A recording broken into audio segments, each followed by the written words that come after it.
Bonjour à tous! Bienvenue à ce nouvel office. Cela fait maintenant plusieurs mois que nous partageons ce rendez-vous spirituel et je suis très heureuse et honorée de vous retrouver aujourd'hui pour célébrer l'esprit de Noël.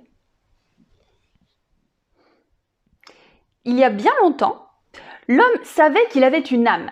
Il aurait été surpris si on lui avait dit qu'un jour, il serait nécessaire d'écrire un livre pour le lui expliquer sous forme d'une découverte scientifique. L'histoire de la redécouverte de l'âme est une aventure considérable du point de vue philosophique. L'âme est quelque chose que nous pouvons comprendre, aider, soulager. Notre âme est nous-mêmes. Et cette âme prend au début de chaque cycle de vie un corps, qui ici est un corps de bébé, qui deviendra plus tard un enfant. Cet enfant ou cette âme aura des aspirations, des idées, des envies. Mais quels sont les buts de chaque enfant? Nous, adultes, l'étions avant. Redécouvrons-nous nous-mêmes à cette époque? Que voulions-nous? C'est ce que nous allons aborder dans cet office. Mais avant toute chose, voyons ensemble le credo de l'Église de Scientologie.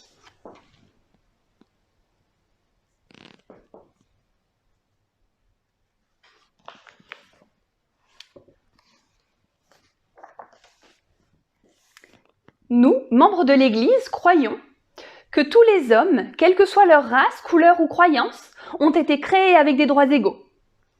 Que tous les hommes ont le droit inaliénable d'avoir leurs propres pratiques religieuses et de les exercer. Que tous les hommes ont le droit inaliénable de vivre leur propre vie. Que tous les hommes ont le droit inaliénable à leur santé mentale. Que tous les hommes ont le droit inaliénable d'avoir leur propre défense. Que tous les hommes ont le droit inaliénable de concevoir, choisir, assister ou soutenir leurs propres organisations, églises et gouvernements. Que tous les hommes ont le droit inaliénable de penser librement, de parler librement, d'écrire librement leurs propres opinions et de se prononcer, d'écrire ou de s'élever contre les opinions des autres. Que tous les hommes ont le droit inaliénable de créer leur propre espèce. Que les âmes des hommes ont les droits des hommes. Que l'étude du mental et la guérison des maladies d'origine mentale ne devraient pas être séparées de la religion, ni tolérées dans les domaines non religieux. Et qu'aucun agent, autre que Dieu, n'a le pouvoir de suspendre ou de négliger ses droits, de façon ouverte ou couverte. Et nous, membres de l'Église, croyons que l'homme est fondamentalement bon, qu'il cherche à survivre, que sa survie dépend de lui-même, de ses semblables et de l'accomplissement de sa fraternité avec l'univers.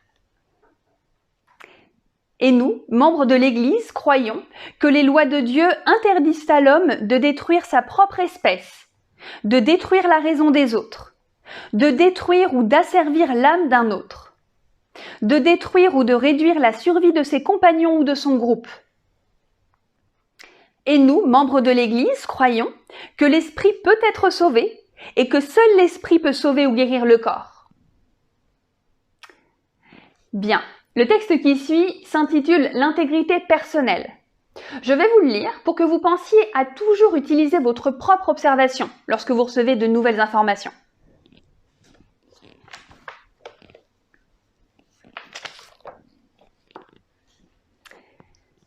Ce qui est vrai pour vous est ce que vous avez observé par vous-même. Et lorsque vous avez perdu cela, vous avez tout perdu. Qu'est-ce que l'intégrité personnelle? L'intégrité personnelle, c'est savoir ce que vous savez. Ce que vous savez n'est rien d'autre que ce que vous savez. C'est cela l'intégrité. Il n'y a pas d'autre intégrité. Bien sûr, nous pouvons parler d'honneur, de vérité, de tout cela, ces termes ésotériques. Mais je pense qu'on ne les trahirait pas le moins du monde si ce que nous observions était vraiment ce que nous observions, si nous prenions soin d'observer ce que nous observons et que nous observions toujours dans le but d'observer. Et sans nécessairement adopter une attitude sceptique, un esprit critique ou indulgent. Mais certainement en maintenant suffisamment d'intégrité et de conviction personnelle, de confiance en soi et de courage, pour pouvoir observer ce que nous observons et dire ce que nous avons observé. En dianétique et en scientologie, Une chose n'est vraie que si vous l'avez observée. Et elle n'est vraie que selon votre propre observation. C'est tout. Bien. À présent, je vais vous lire le sermon que j'ai choisi pour vous aujourd'hui. Il va parler du sujet des enfants, et plus particulièrement les buts de l'enfant.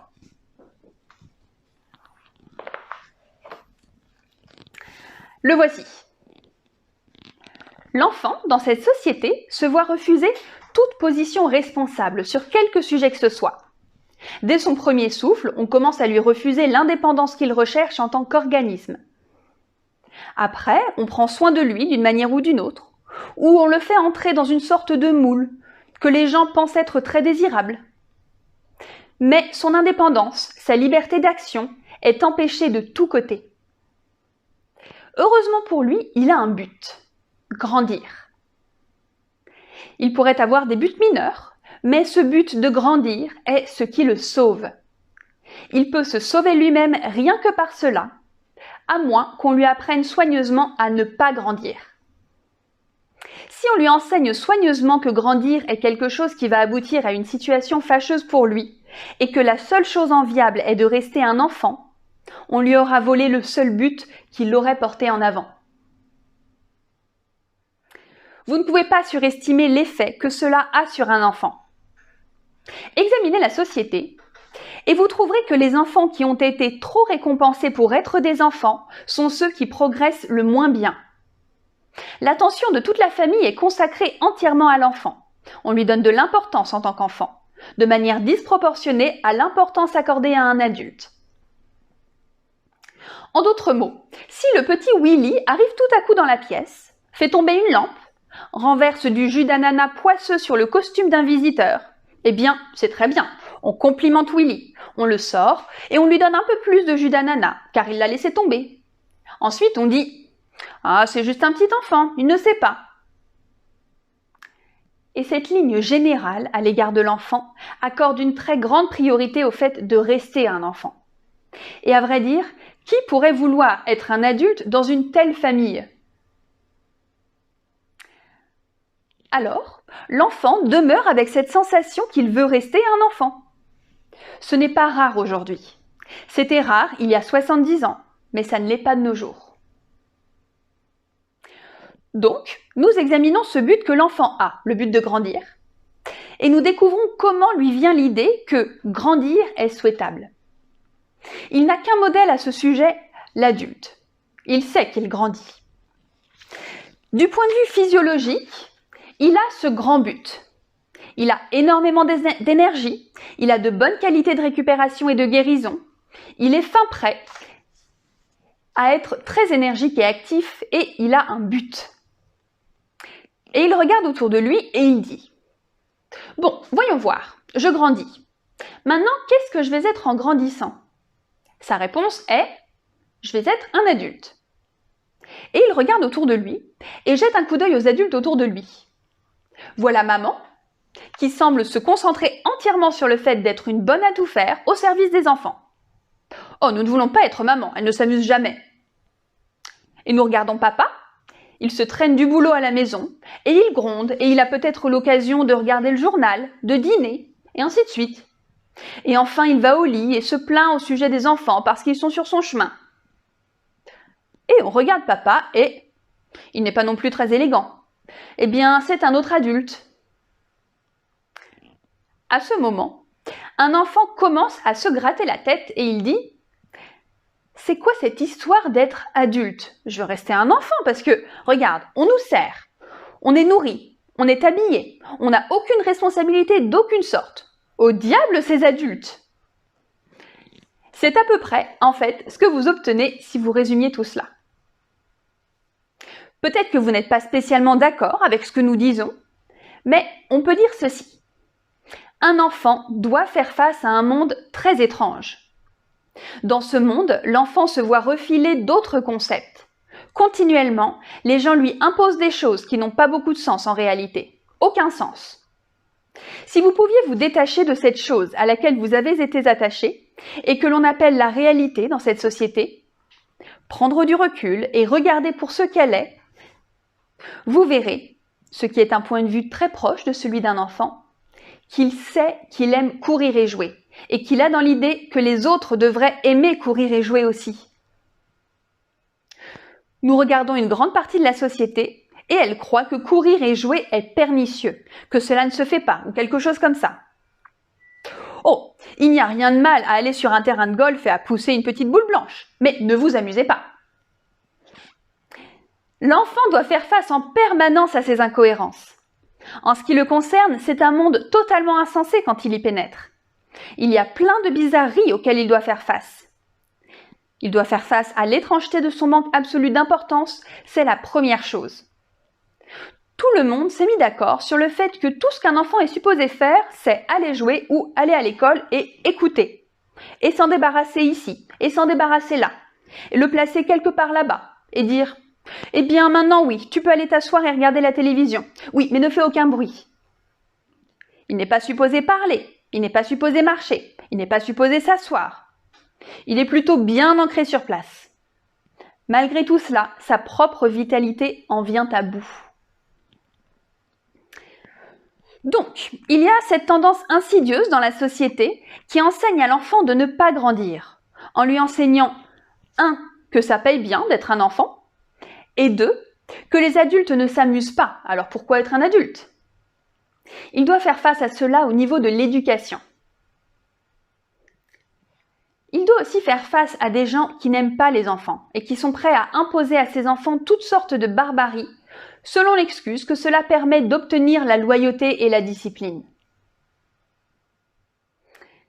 C'est absolument merveilleux de regarder des enfants qui n'ont pas été disciplinés. Ce ne sont pas de mauvais enfants. Si vous voulez obtenir un enfant vraiment et foncièrement mauvais, prenez-en un qui a été vraiment discipliné. Ils l'ont bien arrangé.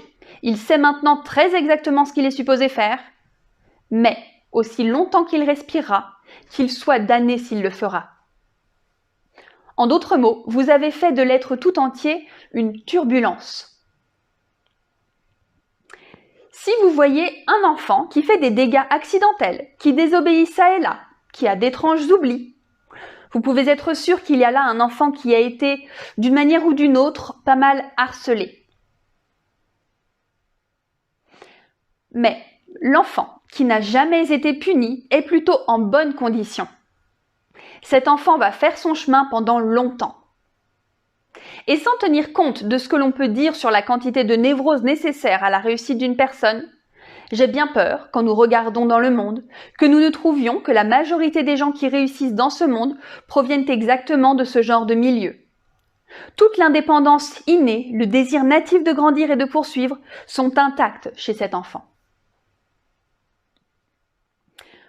Quand quelqu'un parle d'un enfant gâté, il est en train de parler de quelque chose d'entièrement différent.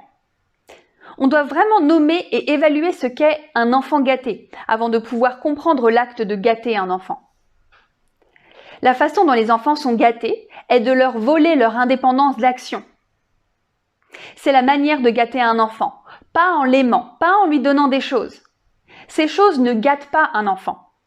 Vous pouvez donner à un gamin un Empire State Building et cela ne le gâtera pas. Mais lui voler son indépendance d'action le fera. La première façon est la méthode qui consiste à l'empêcher de prendre ses propres décisions en lui infligeant une punition quand ses propres décisions lui valent des ennuis. En d'autres termes, pas de réel pouvoir de jugement. Cet enfant se décide à faire quelque chose et il est puni. Et il y a l'autre manière qui consiste à informer continuellement l'enfant de combien tout le monde est gentil avec lui et comment le monde ne fonctionne que pour lui et combien il est ingrat et ainsi de suite, tout en lui donnant tout et en lui disant ensuite que tout cela a été fait pour lui. En d'autres mots, une autre manière de lui voler son indépendance d'action est de l'acheter de manière qu'il n'ose pas agir d'une façon indépendante.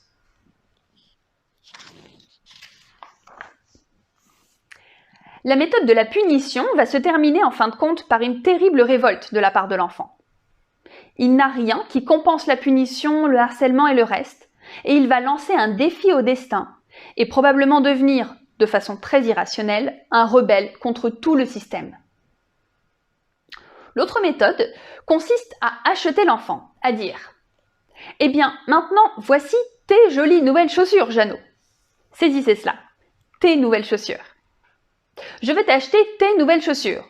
Ce sont maintenant tes nouvelles chaussures. Jeannot dit « Dis donc, c'est bien. Je pense que je vais aller dehors et jouer avec Roger. » Et il met ses nouvelles chaussures. « Non, Jeannot, ce sont tes meilleures chaussures. Tu ne dois les porter que le dimanche. » Ces chaussures? Oh oui. Et la semaine suivante, à un moment ou un autre, « Mais je suis tellement bon pour toi, Jeannot. Je t'achète toujours tout ce que tu veux, de nouvelles chaussures et le reste. » Eh bien, à partir de ce moment, sa compréhension de l'éducation va commencer à dérailler légèrement, car de toute évidence, ce ne sont pas ses chaussures. En d'autres termes, il est privé de sa fierté de posséder. Il est privé de son indépendance d'action, simplement en se les faisant reprendre tout le temps. L'enfant gâté est l'enfant dont les décisions ont été interrompues continuellement et qui est privé de son indépendance. Aucun enfant n'a jamais été gâté par la tendresse, l'affection, la gentillesse, la compréhension ou même par l'indulgence.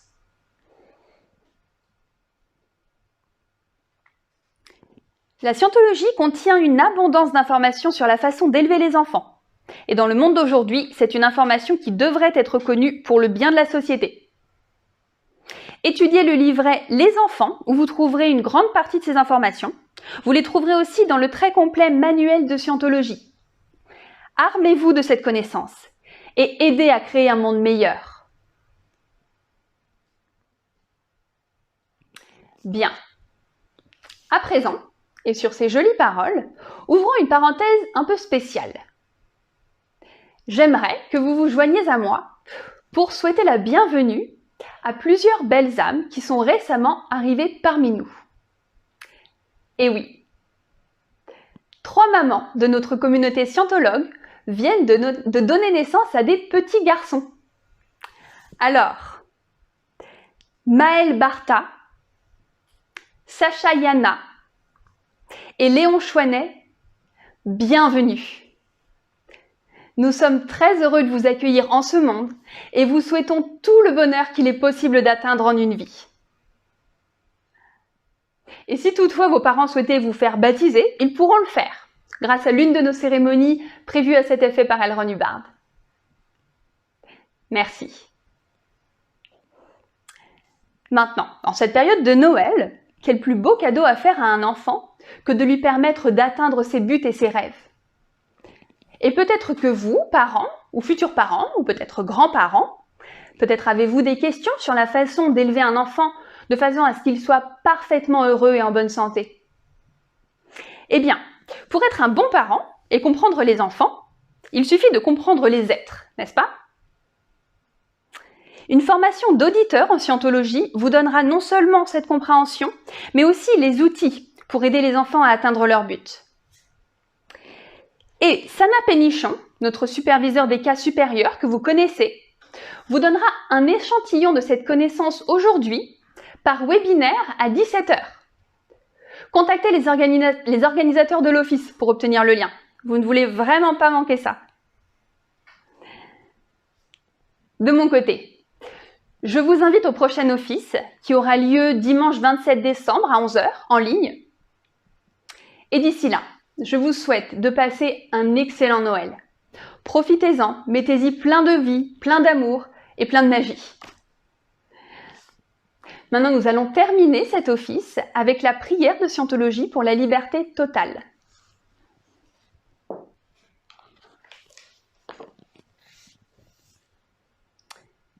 Puisse l'auteur de l'univers donner à chaque homme la possibilité de parvenir à la compréhension de sa nature spirituelle. Puisse notre conscience et notre compréhension de la vie s'agrandir afin que tous puissions découvrir l'auteur de l'univers. Et puissent d'autres aussi atteindre cette compréhension qui mène à la liberté totale.